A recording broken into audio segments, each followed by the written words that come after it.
Houston Real Estate Radio.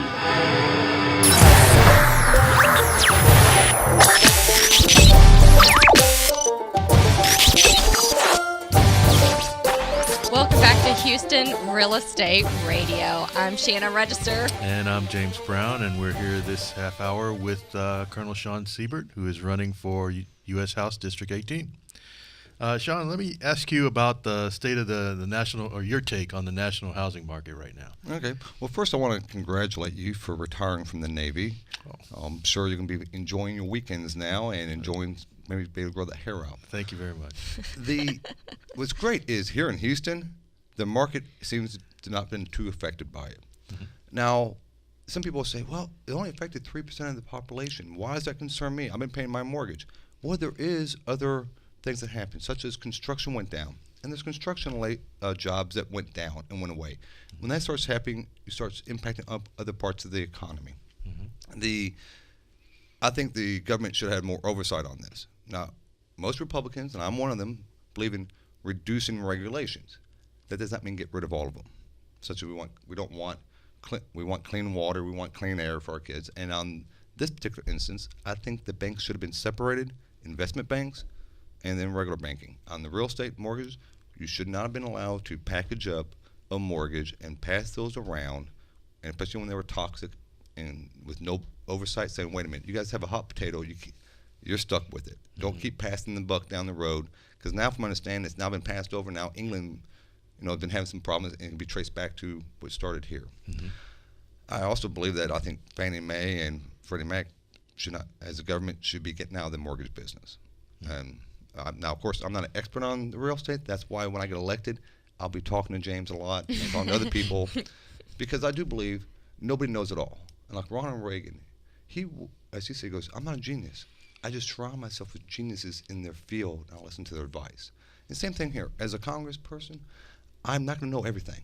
So I have to go back and talk to the experts, people like you who can tell me, okay, here's what we're working on. Educate me on what the pros and cons are and everything about this industry before we go and make decisions and pass legislation. Mm-hmm. And how is your campaign shaping up? Well, it's doing really well. We get more and more support each day, and now with 2 days and wake up until Election Day, mm-hmm. It's just now kind of in coast mode. You got to be getting excited about that. Extremely. Prior to early voting starting, it was like being in practice for football. You're getting your team ready, you're doing everything, you're strategizing, you're making your game day plan and everything.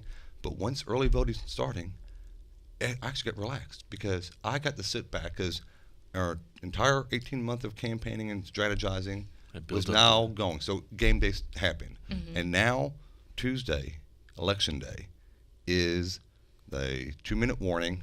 We're inside the red zone, and the Texans are going to beat the crud out of the Cowgirls. So,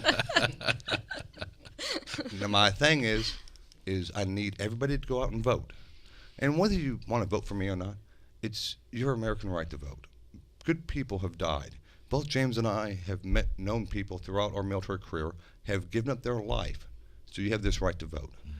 And they're anticipating this to be a record year of 1.2 million voters out of 1.9 million registered voters, which is fantastic. And if you're looking at what's happening with early voting, we've already beat every record, and so... Yeah, there was record turnout during early voting. Exactly. Amazing. So 7 a.m. to 7 p.m. on Tuesday, everybody can correct. Go out and vote and if they didn't hit the early voting. Correct. And if you're in line at 7 o'clock and it's still an hour late wait line, you get to vote. It's not like, the door's shut at 7. You just have to be in line at 7. Mm-hmm. And your vote will be counted. So you can still go after work. Correct. Mm-hmm. And I bet you if you ask your employer, hey, can I leave early to go vote, they'll let you go vote. Of course, don't use that as an excuse. Actually go vote. Sure. It's not hard. It is the longest ballot in the world. It's fairly simple. You go in, you get to push some buttons, and if you want to vote a straight ticket, you can. And let's say you decide to vote straight Republican. But you get down to, say, a judge's race, and it's one of your friends who's a Democrat. You can actually go and vote for that Democrat, even though you voted straight ticket, and your entire ballot counts.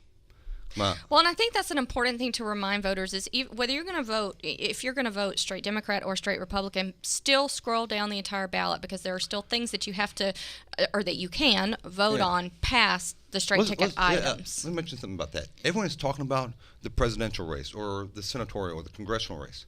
We have 54 people on the ballot, 54 races, judges, and they impact your life every day. School board, which is going to be making decisions for your children, constables, sheriffs, all these what we call down trace ballots. They're important. So make sure you get on and vote for them. And at the very end, like you said, we have bonds, we have propositions that are very important, and they're confusing. If you haven't read them before Election Day, you're going to be confused when you read it because it's in legalese, and you may not understand what they're saying. So at least check out those bonds and propositions before you go to the polls. Where can we find those online or wherever? If you go to beforehand? at Stan Stanart's website at harriscounty.gov, and you go to the voting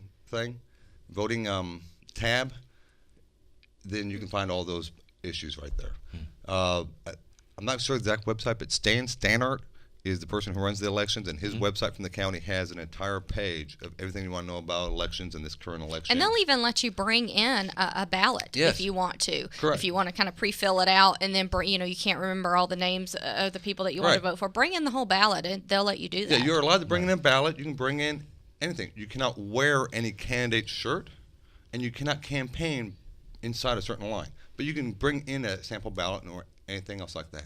So what do you think are going to be the top three, or close to the top three, items of concern for voters this year? Where do you see voters concerned? Do you think it's at the Texas or at the Border Patrol? Do you think it's the economy? What do you think is important to voters this year? Everyone I've talked to, whether in Third Ward, in Spring, in Champion Forest, Acres Home, jobs. Jobs in the economy has been the number one pressing issue. People want to get back to work. They want to have money in their pockets so they can buy things. The next thing is the high increase of consumer goods. Our grocery bill keeps climbing. Gas keeps climbing, but our wages are not. And so there's a balance that has to be made. The debt is something that people just don't. Some people are concerned about it. Others are like, I don't understand it. It's $16 trillion. What is $16 trillion? I don't understand what debt is. And so it's a pressing issue for some people who understand the whole concept. Others just don't understand that big of a number and how that impacts them.